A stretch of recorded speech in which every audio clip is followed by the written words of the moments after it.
Assalamualaikum warahmatullahi wabarakatuh. Selamat pagi teman-teman. Perkenalkan, nama saya Laila Cahaya Ramadhani. Saya mahasiswa Pendidikan Agama Islam di Universitas Kyai Haji Saifuddin Suri Purwokerto. Dalam kesempatan ini saya akan menjelaskan sedikit pemahaman saya mengenai moderasi Islam. Tujuan pembuatan video ini adalah untuk memenuhi salah satu nilai UTS Pendidikan Moderasi Islam yang diampu oleh Bapak Mujibur Rahman MSI. Langsung saja. Mungkin di antara teman-teman semua ada yang sudah pernah mendengar moderasi Islam atau ada yang belum gitu ya. Tapi sebenarnya moderasi Islam itu untuk apa sih? Yang pertama adalah kunci damai.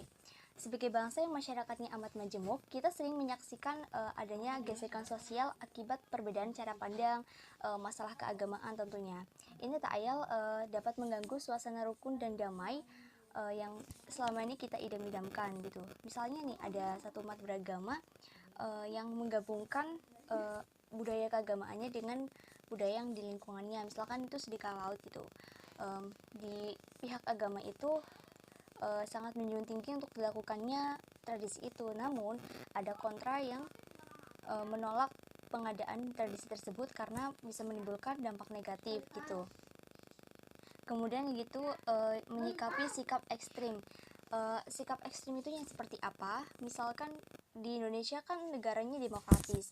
Dalam setiap pemilihan pemimpin, misalnya ketua RT, ketua RW, kepala desa, kepala daerah ya gitu, gubernur atau bahkan presiden, kita pasti sering dikait-kaitkan dengan agama, bahwa pemimpin suatu perkumpulan itu seharusnya yang beragama Islam gitu ya.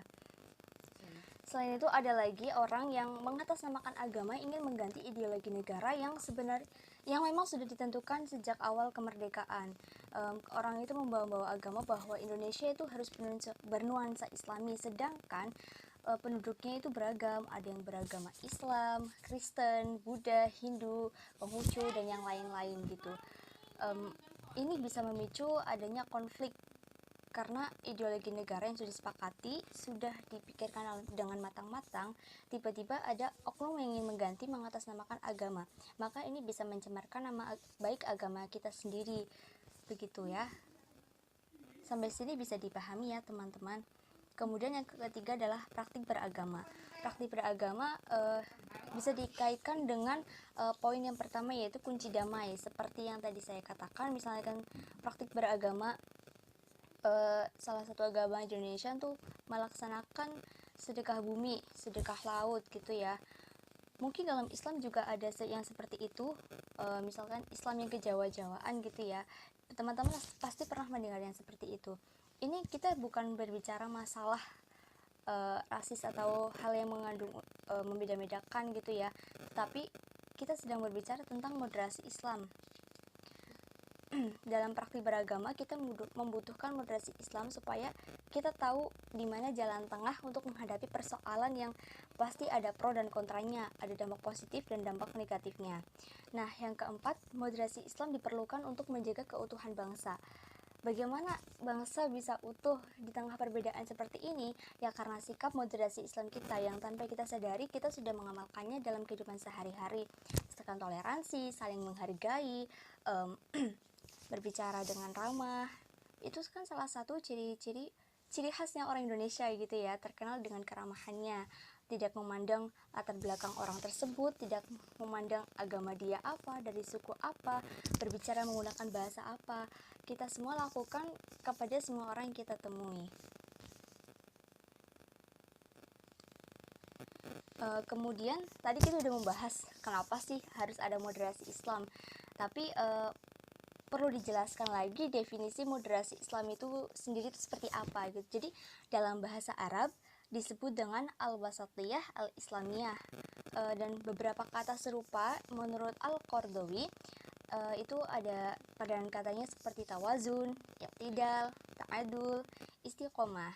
Sedangkan dalam bahasa Inggris disebut dengan Islamic moderation. Jadi moderasi Islam adalah sebuah pandangan atau sikap yang selalu berusaha mengambil posisi tengah dari dua sikap yang berseberangan dan berlebihan, sehingga salah satu dari kedua sikap yang dimaksud tidak mendominasi dalam pikiran dan sikap seseorang. Intinya yang namanya moderasi Islam itu selalu mengambil jalan tengah, menghindari konflik, karena kita tahu dalam dua hal yang berbeda atau beberapa hal yang memiliki perbedaan pasti memiliki suatu persamaan yang memiliki nilai kebaikan untuk kita semua. Secara bahasa moderat gitu ya, adalah sebuah kata sifat, turunannya itu dari kata moderation yang berarti tidak berlebih-lebihan seperti yang saya katakan tadi ya, alias yang sedang-sedang aja. Kata moderasi sendiri berasal dari bahasa Latin yaitu moderatio yang berarti kesedangan, tidak berlebihan dan tidak kekurangan alias seimbang. Dalam Kamus Besar Bahasa Indonesia, kata moderasi didefinisikan sebagai pengurangan kekerasan atau penghindaran keekstriman. Jadi yang benar ya, moderasi itu merupakan jalur tengah gitu. Maka ketika kata moderasi disandingkan dengan kata beragama menjadi moderasi beragama, istilah tersebut berarti merujuk pada sikap mengurangi kekerasan atau menghindari keekstriman dalam cara pandang, sikap dan praktik beragama. Paham ya teman-teman mengenai definisi moderasi Islam ini? Kemudian ada landasan normatif moderasi Islam. Landasan sendiri ya, artinya itu kan tumpuan atau dasar. Norma artinya itu patokan, pedoman atau pokok kaidah. Normatif sendiri artinya berpegang teguh pada norma. Landasan normatif moderasi Islam tentunya bersumber pada Al-Quran. Bisa dilihat dari Quran surat Al-Imran ayat 110, menjadi khairu ummah, umat yang baik itu salah satu indikatornya adalah bisa menjadi umatan wasaton. Kalian pernah dengar istilah umatan wasaton itu? Jadi gini, umatan wasaton itu adalah konsep masyarakat yang ideal dalam pandangan Al-Quran, yaitu masyarakat yang hidup harmonis atau masyarakat yang berkeseimbangan. Al-wasat sendiri itu ciri keunggulan umat atau masyarakat yang diidealkan Al-Quran karena sifatnya yang moderat dan berdiri di tengah-tengah, sehingga dapat dilihat oleh semua pihak dari dari seluruh penjuru dunia. Posisi pertengahan jadi anggota masyarakat tersebut tidak memihak ke kiri dan ke kanan, yang dapat mengantar manusia berlaku adil. Tidak memihak tetapi berpegang teguh pada kebenaran. Intinya seperti itu. Kebenaran masyarakat ideal pada posisi tengah menyebabkan mereka mampu memadukan aspek rohani dan jasmani, material dan spiritual dalam segala aktivitas. Wasatiyah, moderasi atau posisi tengah, mengundang umat Islam untuk berinteraksi, berdialog, dan terbuka dengan semua pihak, misal dalam agama, budaya, dan peradaban. Karena mereka tidak dapat menjadi saksi atau berlaku adil jika mereka tertutup atau menutup diri dari lingkungan dan perkembangan global. Jadi mereka tuh membuka diri, tapi tidak memadukan dengan yang lain. 4 isu pokok yang dipandang sebagai dasar pendidikan Islam multikultural, khususnya di bidang keagamaan, yaitu yang pertama ada kesatuan dalam aspek ketuhanan dan pesannya atau yang dimaksud itu wahyu, yang kedua ada kesatuan kenabian, yang keempat tidak ada paksaan dalam beragama, yang ketiga tadi ya, yang keempat pengakuan eksistensi agama lain. Maksudnya gimana? Nah, yang pertama itu kesatuan dalam aspek ketuhanan dan pesannya itu wahyu. Setiap agama pasti memiliki dasar sendiri ya. Contohnya saja Islam, sumbernya itu ya menganut pada Al-Quran gitu. Ada Injil untuk Kristen, kemudian ada Weda, Tripitaka, dan kitab-kitab umat yang lain. Sama-sama memiliki patokan gitu, sumber hukumnya sendiri-sendiri tiap agama. Yang kedua adalah kesatuan kenabian. Agama Islam kan disampaikan wahyunya itu oleh malaikat Jibril ya, melalui malaikat Jibril kepada Nabi Muhammad. Nah, dalam agama lain itu juga ada seperti istilahnya seperti Rasul itu, ada penyampai pesan dari Tuhannya itu, jadi sama gitu ya. Yang ketiga, tidak ada paksaan dalam beragama.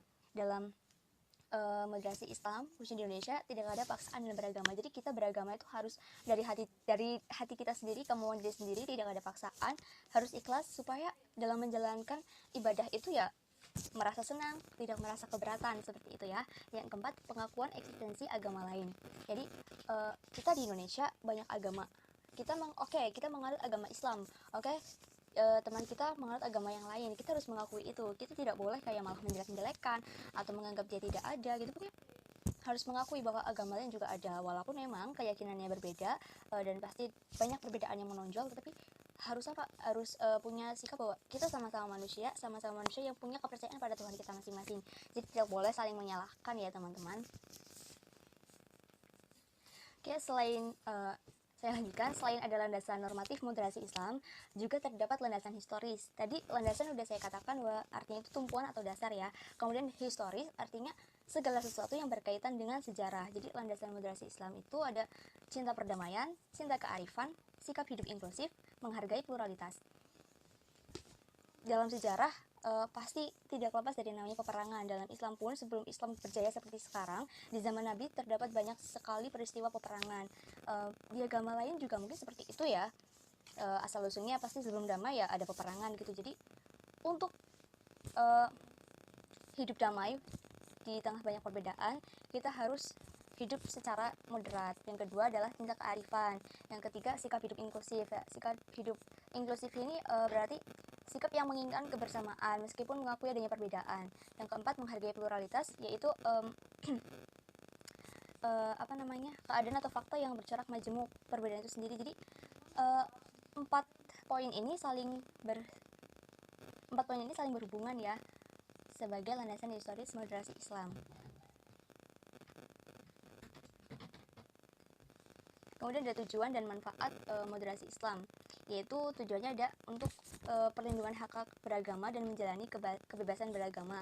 Yang kedua adalah mewujudkan ketentraman dalam kehidupan beragama. Yang ketiga mewujudkan kesejahteraan umat beragama. Kemudian manfaatnya dapat menghindarkan kita dari sikap radikalisme, menghindarkan kita dari sikap fanatisme yang ekstrim terhadap suatu agama. Yang ketiga dapat mewujudkan hidup beragama secara harmonis. Sebenarnya tujuan dan manfaatnya itu banyak sekali teman-teman. Kalau kalian ingin cari tahu di media atau cari tahu tanya ke orang-orang ahli itu sebenarnya banyak banget, tetapi yang saya sampaikan adalah secara umumnya saja ya. Intinya melindungi hak-hak beragama, kaum minoritas, mewujudkan ketentraman, kesejahteraan umat, menghilangkan sikap radikalisme, apalagi umat Islam yang kadang diidentikan dengan paham-paham seperti teroris seperti itu, padahal kan tidak. Kemudian menghindarkan sikap fanatisme yang ekstrim dari satu agama. Jadi kita boleh meyakini satu agama gitu ya, boleh juga sangat yakin, tapi jangan sangat ditunjukkan seolah-olah kita tidak menganggap adanya keberadaan agama yang lain gitu. Intinya mewujudkan hidup beragama secara harmonis. Kemudian ada prinsip-prinsip moderasi Islam. Prinsip artinya asas, yaitu kebenaran yang menjadi pokok dasar berpikir, bertindak dan sebagainya. Intinya prinsip itu dia dasar gitu ya. Prinsip-prinsip moderasi Islam itu ada keadilan, toleransi, keteladanan, keseimbangan, dan keberagaman. Keadilan atau i'tidal tujukan misalnya kita tuh kayak tidak berpihak kepada hanya kepada yang benar saja gitu. Ada yang tidak hanya berpihak kepada yang baik gitu ya. Karena ada yang baik pasti ada yang buruk. Kita tidak memihak keduanya karena ya keduanya ini memiliki haknya masing-masing gitu ya. Harus diakui kalau misalnya memang ada hal baik, ada hal buruk. Nah, hak kita sendiri ya kita boleh kok memilih salah satunya gitu, yang benar menurut kita, tetapi tidak memihak secara menonjolnya gitu. Kemudian ada toleransi atau tasamuh, yaitu aljud kemuliaan atau sa'at as-sadr, itu lapang dada, dan tasahul atau ramah suka memaafkan, sikap lapang dada atau terbuka dalam menghadapi perbedaan yang bersumber dari kepribadian yang mulia. Kemudian ada keseimbangan atau tawazun, menetapkan keseimbangan yang dalam pertimbangan eksistensinya, eksistensi kehormatan yang terdiri dari jasmani atau jasad, al-aql atau akal, dan ar-ruh atau roh. Kemudian ada keberagaman atau tanawu, yang sesuatu yang tidak mungkin dihindari karena sudah menjadi sunatullah. Jadi keberagaman itu memang sudah ada sejak zaman Nabi, sejak zaman dahulu lah pokoknya. Kemudian ada keteladanan atau uswah. Kita sebagai muslim itu harus menjadi teladan bagi kaum yang lainnya, bukan hanya untuk kaum kita sendiri gitu ya. Karena pada dasarnya ketika seseorang menjadi muslim itu dalam dirinya sudah melekat sebagai juru dakwah yang mengajak kepada kebaikan. Tidak peduli dia agamanya apa, tidak peduli dia sukunya apa, dia dari mana, warna skin tone-nya itu apa gitu. Pokoknya semuanya orang yang kita temui di sekitar kita harus kita ajak kepada kebaikan cirinya. Ya, Itu tadi materi yang bisa saya sampaikan menurut pemahaman saya mengenai moderasi Islam. Ada hal yang ingin saya sampaikan ya sebagai kata-kata penutup. Pokoknya harus diingat bahwa moderasi beragama adalah tanggung jawab kita bersama.